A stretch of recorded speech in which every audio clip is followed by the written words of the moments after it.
رسمت الضحكة بزيادة، رسمت الضحكة بزيادة، دخلت عليها عرفاني أنا الكذاب كالعادة.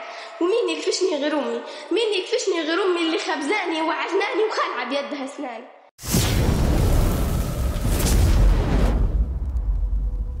السلام عليكم اخواتي، النهارده جبت لكم موهبه جديده من محافظه سوهاج. الطفله جنى 13 سنه. تعالوا نشوف مع بعض هي ايه موهبتها اللي هتقدمها لنا، ويا ريت تقولوا رايكم في الكومنتات لو موهبتها عجبتكم. تعالى يا جنى، اسمك ايه؟ اسمي جنى مصطفى ابراهيم من سوهاج. ايه الموهبه اللي هتقدميها للناس النهارده؟ القاء شعر. هتلقى عليكم شعر، وتعالى نسمع القصيده اللي هتقولها، ولو الالقاء بتاعها عجبكم اكتبوا لي في الكومنتات تحت. بصي على الكاميرا والقي الشعر بتاعك، سمعيني. كل الدكاترة قالوا خير، كل الدكاترة قالوا خير، ما عندهاش ولا أي حاجة ولا حتى محتاجة الدواء. ما احنا عارفين شهر مارس والهوا شوية برد ما يستهلوش، والسن برضو ما تنساهوش. أول مرة أشوف حبيبتي بتتوجع وبتتلوي، وأنا عارف إن أمي ما تشتكيش غير من الأول. عجزت يما، عجزت يما وشاف جليدك، ده انت لسه ماسحه الشقه بيدك. عجزتي فجأة ومالك بيضتي ليه؟ ياك حاطه بودرة، مش كنت زيي يما سمرة؟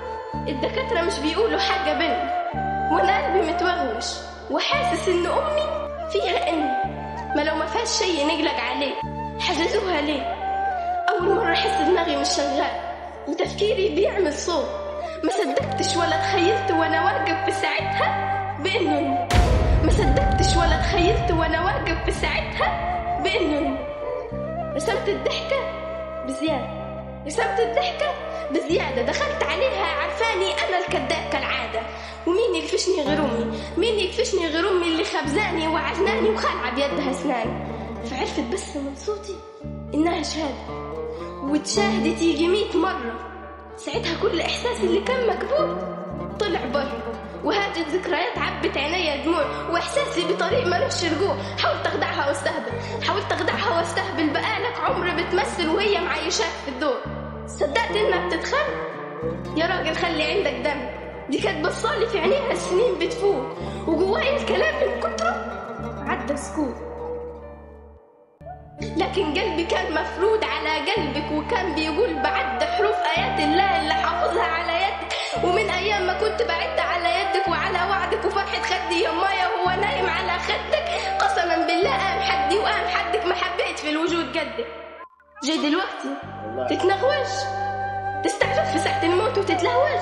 ما نحسش بقيمة الثانية غير بعدين، وتسرقنا الحياة ما نفكش غير والموت مبكي العينين. يشقر قلبه ومسافرة، يشقر قلبه ومسافرة، خدتني الغربة يا مايا من حضنك سنين كافرة.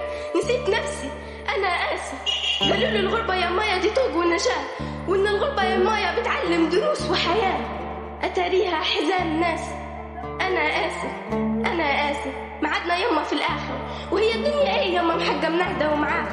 خلاص خلينا للآخر، وحتى تكوني محلوة وعليك العين، ووريك العيال يما بقوا بتين. وجبت الواد يا ستي عشان ما تتضايقيش، هوصيهم خلاص يما ما تخنقنيش. أفراد عائلة هشام المدهش، دي تعليمات جدتكم المفتشة، ممنوع تناموا في أي يوم، أي يوم إلا لما تصلوا العشاء.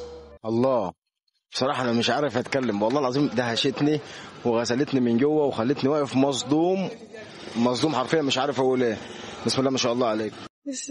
هتتابع الكومنتات طبعا أكيد، بس هتتقبلي الحلو وتتقبلي الوحش. تمام إن شاء الله هيطلع كله حلو إن شاء الله. بإذن الله أشوفك الفترة الجاية زي هشام الجخ وأحسن منه إن شاء الله. شكرا ليك. العفو.